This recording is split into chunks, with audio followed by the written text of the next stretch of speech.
Hello అందరికి welcome back to the channel. True colours limited గురించి discuss చేసుకుందాం. ఈ కంపెనీ వచ్చేసి అక్టోబర్ 2021 అయితే స్టార్ట్ చేశారు. వీళ్ళేంటంటే డిజిటల్ టెక్స్టైల్ ప్రింటింగ్ మెషిన్స్ ఏవైతే ఉంటాయో వాటిని ఫస్ట్ వీళ్ళు డిఫరెంట్ ఇంటర్నేషనల్ బ్రాండ్స్ తో కొని ఆ తర్వాత వీళ్ళు డిస్ట్రిబ్యూట్ అండ్ సెల్ చేస్తుంటారు.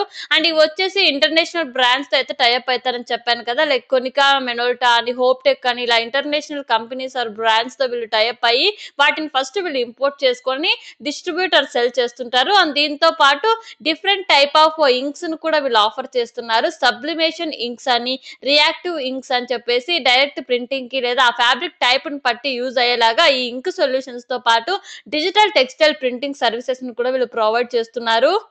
అండ్ వీటితో పాటు వీళ్ళు డిఫరెంట్ లొకేషన్స్ లో అయితే ఆపరేట్ చేస్తున్నారు అక్రాస్ ఇండియాలో. సూరత్ లో, అమృత్సర్, ఢిల్లీ, ముంబై, తిరుపూర్, కోల్కతా, వారణాసి ఇలాంటి డిఫరెంట్ లొకేషన్స్ లో వీళ్ళ ఆఫీస్ సెటప్ కూడా ఉన్నట్టు చెప్తున్నారు. సో ఓవరాల్ గా అయితే ఈ డిజిటల్ ప్రింటింగ్ టెక్నాలజీస్ మీద ఫోకస్ చేస్తూ ఈ ప్రింటర్స్ ని అయితే ఇంపోర్ట్ చేసుకొని అండ్ వీటితో పాటు స్పెషలైజ్డ్ ప్రోడక్ట్ ను కూడా వీళ్ళైతే సెల్ చేస్తున్నారు అక్రాస్ ఇండియాలో.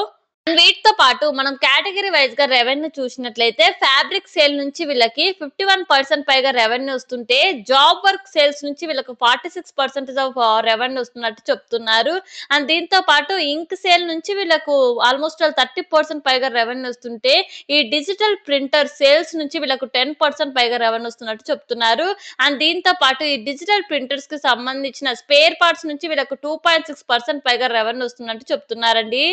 And as per document there is no listed peers for this company అండి. ఫినాన్షియల్స్ విషయానికి వస్తే రెవెన్యూ కానీ ప్రాఫిట్ లో కానీ మీరు చూసుకున్నట్లయితే పాస్ట్ 3 years లో నుంచి మనం కన్సిస్టెన్సీ అయితే చూడొచ్చు. రెవెన్యూ చూసినట్లయితే 80 crores నుంచి 234 crores పైగా అయితే ఇంక్రీజ్ అయింది. అండ్ ప్రాఫిట్ ఆఫ్టర్ ట్యాక్స్ చూసుకున్నట్లయితే 3 crores నుంచి 24 crores పైగా అయితే ఇంక్రీజ్ అయింది పాస్ట్ 3 years లో. సో ప్రాఫిటబిలిటీ పరంగా కానీ రెవెన్యూలో కానీ మీరు కన్సిస్టెంట్ గ్రోత్ అయితే చూడొచ్చు. అండ్ దీంతో పాటు రిటర్న్ ఆన్ ఈక్విటీ క్యాపిటల్ కూడా చాలా బెటర్ గా పర్ఫార్మ్ చేస్తున్నారు ఈ సెగ్మెంట్ లో. 70% వచ్చేసి return on equity, return on capital వచ్చేసి 35% మార్జిన్స్ అయితే మెయింటైన్ అవుతున్నాయి. సో మార్జిన్స్ పరంగా కానీ రిటర్న్స్ రేషియోస్ పరంగా కానీ చాలా స్ట్రాంగ్ గా పర్ఫార్మ్ చేస్తున్నారు. అండ్ వీటితో పాటు ఇంకొక విషయం ఏంటంటే కంపెనీ స్టార్ట్ చేసి ఇంకా 4 years అవుతుంది. ఇన్వెస్ట్మెంట్ ఎక్కువగా జరుగుతుంటుంది బిజినెస్ లో. అండ్ దీంతో పాటు ఎక్స్పాన్షన్ కూడా జరుగుతుంటాయి కాబట్టి వన్ టైం కాస్ట్ ఇన్వెస్ట్మెంట్స్ వల్ల అండ్ ఇన్వెస్ట్మెంట్ ఎక్కువ ఉండడం వల్ల డెప్ట్ కూడా ఉంటది. అండ్ ఈ కంపెనీకి డెప్ట్ కూడా మోడరేట్ గానే ఉంది. అదొకటే మనం కీప్ ఆన్ మానిటర్ చేస్తే సరిపోయిద్ది. అండ్ దీంతో పాటు ప్రైస్ టు బుక్ వాల్యూ చూసుకున్నట్లయితే కొంచెం ఎక్స్పెన్సివ్ వాల్యుయేషన్స్ లోనే వచ్చారు వీళ్ళు.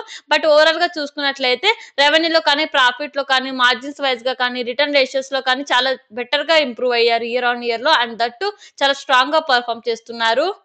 అండ్ ఐపీఓ విషయానికి వస్తే September 23 ఓపెన్ అయ్యి 25th క్లోజ్ అవుతుంది. ఫేస్ వాల్యూ వచ్చేసి 10 per share, ప్రైస్ బ్యాండ్ వచ్చేసి 181 to 191 per share, lot size వచ్చేసి 600 shares. ఐపీఓ ద్వారా వీళ్ళు 127 crores పైగా అయితే రైజ్ చేస్తున్నారు. అందులో ఫ్రెష్ ఇష్యూ వచ్చేసి 102 crores పైగా, ఆఫర్ పర్ సేల్ లో వచ్చేసి 19 crores పైగా అయితే వస్తున్నారు. అందులో రీటైల్ మినిమం లాట్ వచ్చేసి 2,29,200 అండ్ మిగతా డీటెయిల్స్ మీరు స్క్రీన్ లో అబ్జర్వ్ చేయొచ్చు. సో ఓవరాల్ గా చూసుకున్నట్లయితే బిజినెస్ వైజ్ గా కానీ, గ్రోత్ లో కానీ, ఫినాన్షియల్స్ వైజ్ గా కానీ చాలా బెటర్ గా పర్ఫార్మ్ చేస్తున్నారు. ఓన్లీ డెప్ట్ ఒకటే మానిటర్ చేస్తే సరిపోయిద్ది. అండ్ ఇంకా రిస్క్ ఫ్యాక్టర్స్ విషయానికి వస్తే వీళ్ళు ఎక్కువగా ఇంపోర్ట్ చేసుకుంటారని చెప్పాను కదా మిషనరీ, అవి కూడా ఎక్కువగా వీళ్ళు చైనా అండ్ జపాన్ నుంచి ఇంపోర్ట్ చేసుకుంటున్నారు కాబట్టి ఆ పర్టికులర్ కంట్రీ మీద ఏదైనా ఇంపాక్ట్ జరిగితే ఓవరాల్ బిజినెస్ మీద కూడా ఎక్కువ ఇంపాక్ట్ జరిగే అవకాశం ఉంటది. అండ్ దీంతో పాటు వీళ్ళకి గుజరాత్ అండ్ పంజాబ్ నుంచి ఎక్కువ పర్సెంటేజ్ ఆఫ్ రెవెన్యూ డిపెండెన్స్ ఉంది కాబట్టి ఆ పర్టికులర్ లొకేషన్ లో ఏదైనా ఇంపాక్ట్ జరిగితే ఓవరాల్ బిజినెస్ మీద కూడా, ఫినాన్షియల్స్ మీద కూడా ఎక్కువ ఇంపాక్ట్ జరిగే అవకాశం అయితే ఉంటది. అండ్ దీంతో పాటు ఈ టైప్ ఆఫ్ బిజినెస్ కి ఏవైతే రిస్క్ ఫ్యాక్టర్స్ ఉంటాయో అవన్నీ వీటికి కూడా వర్తిస్తాయి. As of no grey market premium వచ్చేసి 23% ఉంది. ఇది చేంజ్ కూడా అవ్వచ్చు. అండ్ నేనైతే ఒక ఆపర్చునిటీగా తీసుకొని ఐపీఓలో పార్టిసిపేట్ చేద్దాం అనుకుంటున్నా. ఒకవేళ మీరు చేయాలనుకుంటే మీ ఓన్ అనాలిసిస్ ఆర్ మీ ఫినాన్షియల్ అడ్వైజర్ తో కనెక్ట్ అయిన తర్వాతనే డిసిషన్ తీసుకోండి. ఒకవేళ మీకు ఈ వీడియో ఇన్ఫర్మేటివ్ గా అనిపిస్తే మన ఛానల్ ని సపోర్ట్ చేస్తూ సబ్స్క్రైబ్ చేసుకోండి. And thank you for watching.